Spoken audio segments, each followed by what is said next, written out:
Apollo 11 mission, जहां पर अमेरिकी स्पेस एजेंसी नासा ने 3 व्यक्तियों को चांद के मिशन के लिए भेजा था। अब इनमें से 2 व्यक्ति तो चांद पर उतरे। एक का नाम तो आपको अच्छे से याद होगा, नील आर्मस्ट्रॉन्ग। इनके साथ ही एक दूसरे व्यक्ति भी चांद पर उतरे थे।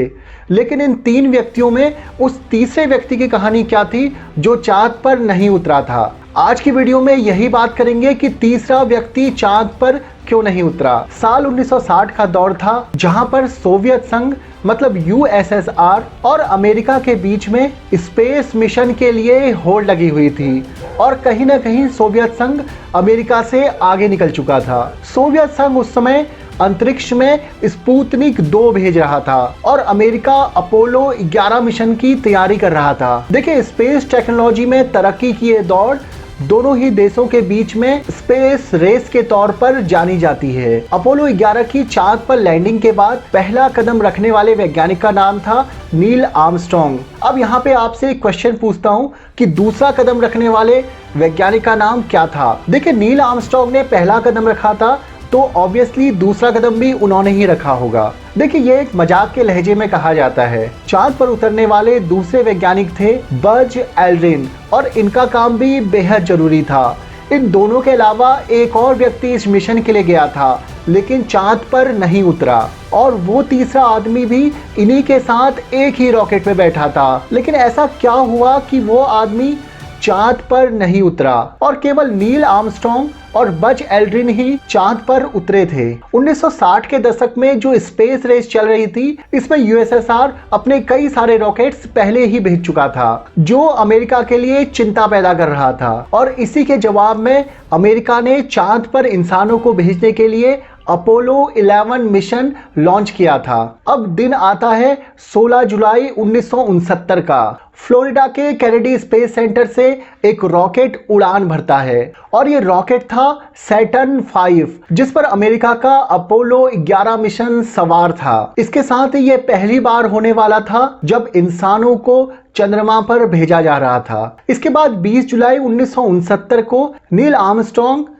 चंद्रमा पर पहला कदम रखते हैं और ये पहला कदम इतिहास के पन्नों में दर्ज हो जाता है। इसके साथ ही कुछ लोग बज एल्ड्रिन का नाम भी याद करते हैं क्योंकि वो ही चांद पर पहुंचने वाले दूसरे व्यक्ति थे। लेकिन इस मिशन में एक तीसरे व्यक्ति भी थे, माइकल कॉलिंस। और माइकल कॉलिंस रॉकेट पर तो सवार थे लेकिन चांद पर नहीं उतरे। देखिए, माइकल कॉलिंस चांद पर क्यों नहीं उतरे ये मैं वीडियो में आपको आगे बताऊंगा। उससे पहले हम अपोलो 11 मिशन के बारे में थोड़ी बहुत बेसिक जानकारी जान लेते हैं। देखिए, सैटर्न 5 रॉकेट के जरिए अपोलो 11 मिशन लॉन्च किया गया था। तो सबसे पहले रॉकेट के हिस्सों को जान लेते हैं। उड़ान भरने के बाद रॉकेट की 3 स्टेजेस थी और जिनके पूरे होने के बाद एक एक करके रॉकेट से अलग होना था। देखिए, इनका मेन काम था अपोलो 11 के 3 module, command module, service module और लूनर मॉड्यूल को चांद तक पहुंचाना। और इस रॉकेट में 3 सवारियां थी, कमांडर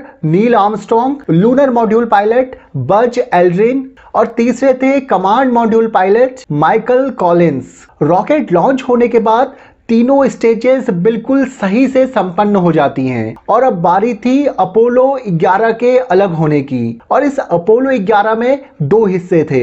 एक तो था लूनर मॉड्यूल जिसका नाम था ईगल और इसका काम था चांद की सतह पर उतरना और इस मॉड्यूल में थे कमांडर नील आर्मस्ट्रॉन्ग और मॉड्यूल पायलट बज एल्ड्रिन। और इसी अपोलो 11 का दूसरा हिस्सा था कमांड मॉड्यूल, इसका नाम था कोलंबिया और इसका काम था लूनर ऑर्बिट में रहना, मतलब चांद के चक्कर लगाना। और इसमें सवार थे इस मॉड्यूल के पायलट माइकल कॉलिंस। देखिए, इसके बाद अपोलो 11 के दोनों हिस्से सफलतापूर्वक अलग हो जाते हैं।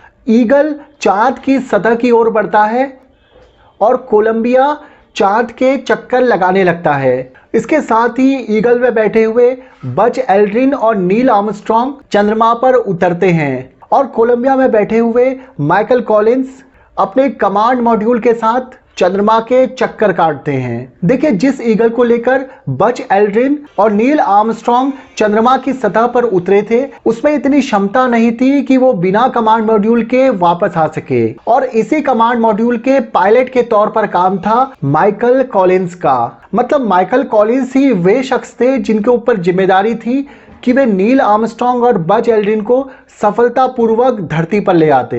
देखिए, मिशन के अंतर्गत कॉलिंस के पास एक नियमों की किताब भी थी। मतलब उस किताब में लिखा था कि किस परिस्थिति में क्या निर्णय लेना है। इसमें कुल 18 अलग अलग परिस्थितियां थी और उसी के हिसाब से निर्णय लेना भी लिखा गया था। एग्जाम्पल के तौर